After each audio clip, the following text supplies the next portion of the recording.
तो इस बहस की शुरुआत करें, लेकिन उससे पहले हमारे खास मेहमान जो इस चर्चा में जुड़ने के लिए हमारी हाईटेक बस में आ चुके हैं, उनका परिचय करा दें। सबसे पहले हमारे साथ किरीट सिंह डाभी साहब होंगे, जो कि ढोलका से भाजपा के उम्मीदवार हैं। वो खुद इस चर्चा में शामिल होने के लिए यहां पर मौजूद है। सर, बहुत स्वागत है।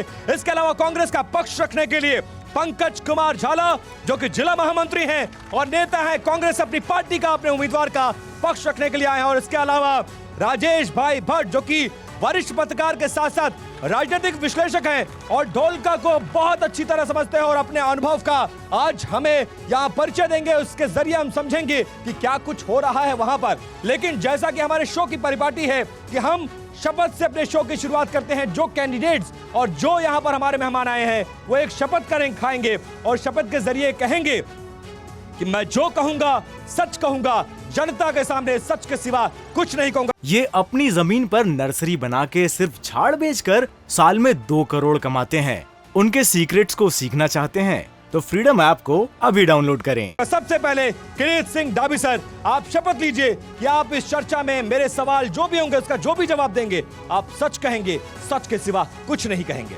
मैं जनता के सामने जो भी कहूंगा, सच के सिवा कुछ नहीं कहूंगा। पंकज सर, हाथ आगे करके जनता के सामने। पंकज कुमार झाला, जो भी कहूंगा और सत्य कहूंगा। जनता ही जनार्दन है और मैं सत्य के सिवा कुछ भी नहीं कहूंगा। बहुत शुक्रिया सर। राजेश भाई भट्ट सर, मैं यहाँ उपस्थित सारी जनता के सामने जो कहूंगा, सच के सिवा कुछ नहीं कहूंगा।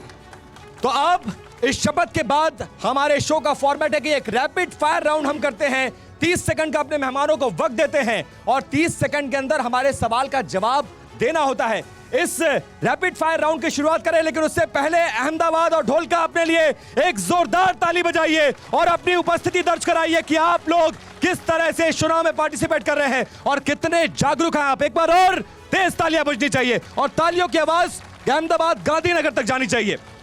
सर, मेरा सबसे पहला सवाल आपके साथ। आप इस चुनाव में, हर चुनाव में, चाहे लोकसभा चुनाव हो, विधानसभा चुनाव हो, अंत में इमोशनल कार्ड खेल ही देते हैं और आपको कांग्रेस बैठे बैठाए ये मौका दे ही देती है। आज बीजेपी ने इमोशनल दांव खेल दिया क्योंकि प्रधानमंत्री मोदी की तुलना रावण से की गई है। क्या ये इमोशनल कार्ड सक्सेस होगा और क्या यही वो जीत का मंत्र है जो बैठे बैठाए घर बैठे आपको कांग्रेस ने दे दिया? मैं गुजरात की जनता को बोलता हूं कि पहले सोनिया जी ने बोला था कि मौत के सौदागर है हमारे नरेंद्र भाई मोदी को, और आज उन्होंने दूसरी बार गलती कर दी है। हमारे बड़ा प्रधान श्री नरेंद्र भाई मोदी को रावण बोला है और मैं बोलता हूं कि पूरे गुजरात की जनता राम बनकर ये रावण पर टूट पड़ेगी।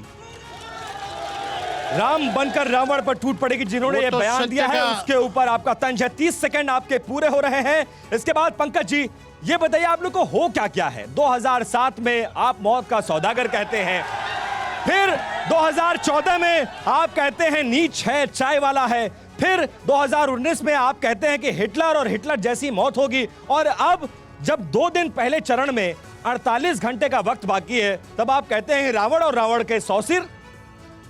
रावण की बात जहां तक हमारे राष्ट्रीय अध्यक्ष जी ने की है जी, आप समझ सकते हैं रावण सच में अहंकार से पर था, अहंकारी था। ऐसा ही हमारे दुराचारी भी था, दुराचारी भी था। तो प्रधानमंत्री पर यह टिप्पणी बहुत गलत है। प्रधानमंत्री के ऐसे गुण हैं और अहंकार कर रहे हैं तो हमारे राष्ट्रीय अध्यक्ष ने कहा है उसमें गलती क्या है? गलत नहीं है। 4 बयान ये दे चुके हैं और उसका नुकसान, उसके बावजूद इस तरह का बयान। आप लोग को हो क्या गया? सेल्फ गोल मारने की आदत पड़ गई है क्या? हमको गोल मारने की आदत नहीं पड़ी है। हम अहिंसा में मानने वाले लोग हैं। हम नीति पर चलने वाले लोग। 30 सेकंड का वक्त खत्म होता है। आपके पास दोबारा लौटूंगा, इस सवाल का जवाब लूंगा। राजेश भाई भट्ट, आप बहुत बारीक नजर रखते हैं गुजरात के चुनाव पर, अहमदाबाद के चुनाव पर। क्या मान लिया जाए कि कांग्रेस ने सेल्फ गोल कर लिया है और इस गोल के जरिए कांग्रेस का डिब्बा बंद, खेल खत्म?